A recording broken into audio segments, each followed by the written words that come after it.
UK ಹಾಗೂ Afghan date leak ವಿವಾದ 2022ರಲ್ಲಿ ಯುಕೆಯಲ್ಲಿ 18,007ಕ್ಕೂ ಹೆಚ್ಚು ಆಶ್ರಯ ಜನರು ಖಾಸಗಿ ಮಾಹಿತಿ ಲೀಕ್ ಆಗಿತ್ತು. ಈ ವಿಚಾರವನ್ನು 2 ವರ್ಷಗಳ ಕಾಲ ಸರ್ಕಾರ ಮುಚ್ಚಿಟ್ಟಿತ್ತು. ಈಗ ಅದು ಬಯಲಾಗಿದ್ದು ಹಲವಾರು ಆರೋಪಿಗಳಾಗಿದ್ದಾರೆ. ಚೀನಾ ಹಾಗೂ ಯುರೋಪಿಯನ್ ಯೂನಿಯನ್ ನಡುವೆ ಶೃಂಗಸಭೆ ನಡೆಯುತ್ತಾ ಇದೆ.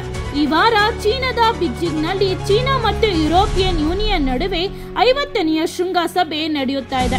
ಅಧ್ಯಕ್ಷ ಜಿ ಜಿನ್ಪಿಂಗ್ ಅವರು ಯುರೋಪಿಯನ್ ನಾಯಕರೊಂದಿಗೆ ವ್ಯಾಪಾರ, ಮಾನವ ಹಕ್ಕುಗಳು ಹಾಗೂ ತಂತ್ರಜ್ಞಾನ ಕುರಿತು ಮಾತುಕತೆ ನಡೆಸುತ್ತಿದ್ದಾರೆ. ಭೂಮಿಯ ಬಳಿಯಿಂದ ಗ್ರಹಶೀಲ ಹಾದು ಹೋಗಲಿದೆ. 2025 ME92 ಎಂಬ 95 ಅಡಿ ಉದ್ದದ ಗ್ರಹಶೀಲ ಜುಲೈ 31ರಂದು ಭೂಮಿಯ 3.19 ಮಿಲಿಯನ್ ಕಿಲೋಮೀಟರ್ ದೂರದಿಂದ ಹಾದು ಹೋಗಲಿದ್ದು, ಇದು ಭೂಮಿಗೆ ಅಪಾಯವಿಲ್ಲವೆಂದು ವಿಜ್ಞಾನಿಗಳು ದೃಢಪಡಿಸಿದ್ದಾರೆ. ಸಿರಿಯಾದಲ್ಲಿ ಡ್ರೋಜ್ ಹಾಗೂ ಬೆಡೋಯಿನ್ ಗಡಿ ಶಾಂತವಾಗುತ್ತಿದೆ. ಡ್ರೋಜ್ ಮತ್ತು ಬೆಡೋಯಿನ್ ಜನರ ನಡುವೆ ನಡೆದ ಗಡಿ ಭಾಗದ ಹಿಂಸಾಚಾರದ ನಂತರ ಈಗ ಶಾಂತ ಪರಿಸ್ಥಿತಿ ನಿರ್ಮಾಣವಾಗಿದೆ.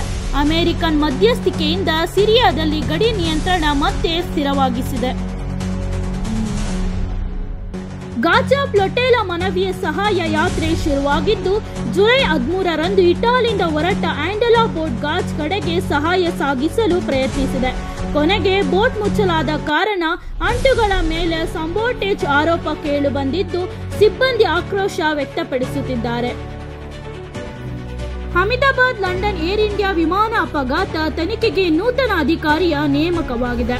ಇಂದಿನ ವಿಮಾನ ಅಪಘಾತದ ತನಿಖೆಗೆ ಕ್ಯಾಪ್ಟನ್ RS ಸಿಂಧು ಅವರನ್ನು ಸೇರಿಸಲಾಗಿದ್ದು, ಅವರು ವಿಮಾನ ದುರಂತದ ಬಗ್ಗೆ ಸೂಕ್ತ ತನಿಖೆ ನಡೆಸಲಿದ್ದಾರೆ ಎಂದು ತಿಳಿದು ಬಂದಿದೆ. ವಿಮಾನ ದುರಂತದ ಸುದ್ದಿ ಕುರಿತು ಪಶ್ಚಿಮ ಮಾಧ್ಯಮಗಳ ವರದಿಗಳ ಮೇಲೆ ಸರ್ಕಾರ ಎಚ್ಚರಿಕೆ ವಹಿಸಿದೆ.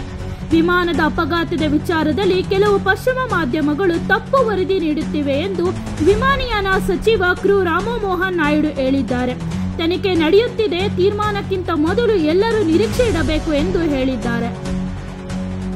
ಮುಂಬೈನಲ್ಲಿ ಪೆಟ್ಬುಲ್ ನಾಯಿಯು 11 ವರ್ಷದ ಹುಡುಗನ ಮೇಲೆ ಕಚ್ಚಿದ ಘಟನೆ ಬೆಳಕಿಗೆ ಬಂದಿದೆ. ಮುಂಬೈ ಮಾರ್ಕೋಡ್ನಲ್ಲಿ ಪೆಟ್ಬುಲ್ ನಾಯಿಯು ಬಾಲಕನ ಮೇಲೆ ದಾಳಿ ಮಾಡಿದ ವಿಡಿಯೋ ವೈರಲ್ ಆಗಿದೆ. ಮಾಲೀಕ ನಗುತ್ತಲೇ ನೋಡಿದ್ದಾನೆ ಎಂಬುದು ಪೊಲೀಸರ ಪ್ರಕರಣ ದಾಖಲಿಸಿ ತನಿಖೆ ಆರಂಭಿಸಿದ್ದಾರೆ. ಜಮ್ಮುವಲ್ಲಿ ನಡೆದ ಮಾತಾ ವೈಷ್ಣವಿ ದೇವಿ ಯಾತ್ರೆ ಮಾರ್ಗದಲ್ಲಿ ಭೂಕುಸಿತವಾಗಿ ಒಬ್ಬರು ಸಾವು ಮತ್ತು 9 ಮಂದಿಗೆ ಗಂಭೀರ ಗಾಯವಾಗಿದೆ. ಕಂಟಾರದಲ್ಲಿ ನಡೆದ ಭೂಕುಸಿತದಲ್ಲಿ ಯಾತ್ರಿಕರು ಬಿದ್ದಿದ್ದು, ಒಬ್ಬರು ಸಾವನ್ನಪ್ಪಿದ್ದಾರೆ ಮತ್ತು ಗಾಯಾಳುಗಳನ್ನು ಆಸ್ಪತ್ರೆಗೆ ದಾಖಲಿಸಲಾಗಿದೆ. ಸರ್ಕಾರವು ಘಟನೆಯನ್ನು ಪರಿಶೀಲನೆ ನಡೆಸುತ್ತಾ ಇದೆ. ಮಾಜಿ ಕೇರಳದ ಮುಖ್ಯಮಂತ್ರಿ VS ಅಚ್ಯುತಾನಂದನ್ ಅವರು ವಿಧಿವಶರಾಗಿದ್ದಾರೆ.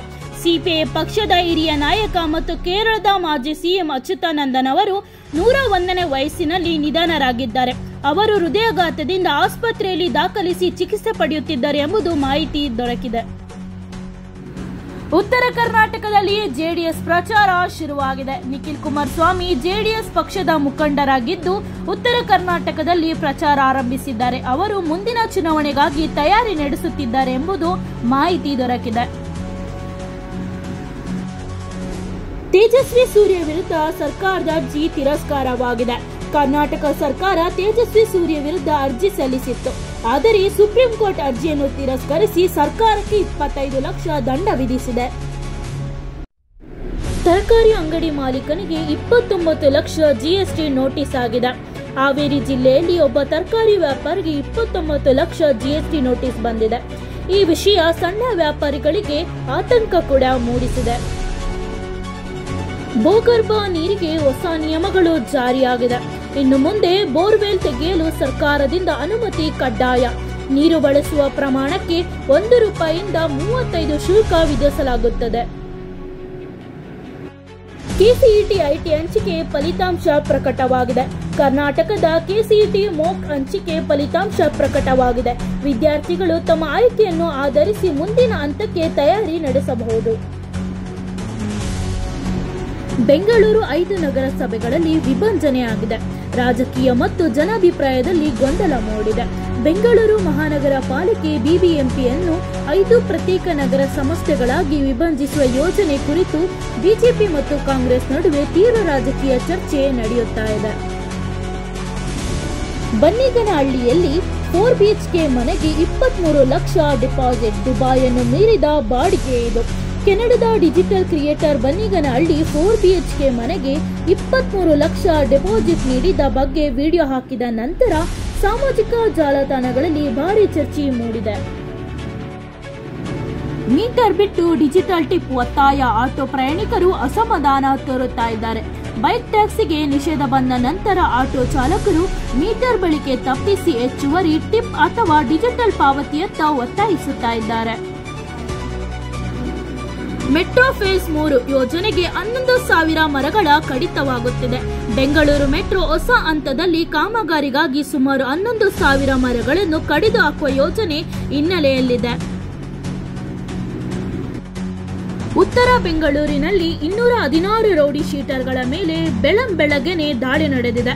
ಪೊಲೀಸರು ಕಾರ್ಯಾಚರಣೆಯಲ್ಲಿ ಉತ್ತರ ಬೆಂಗಳೂರು ಪ್ರದೇಶದಲ್ಲಿ 216ಕ್ಕೂ ಹೆಚ್ಚು ರೌಡಿ ಶೀಟರ್ ಮನೆ ಮೇಲೆ ದಾಳಿ ನಡೆಸಲಾಗಿದೆ.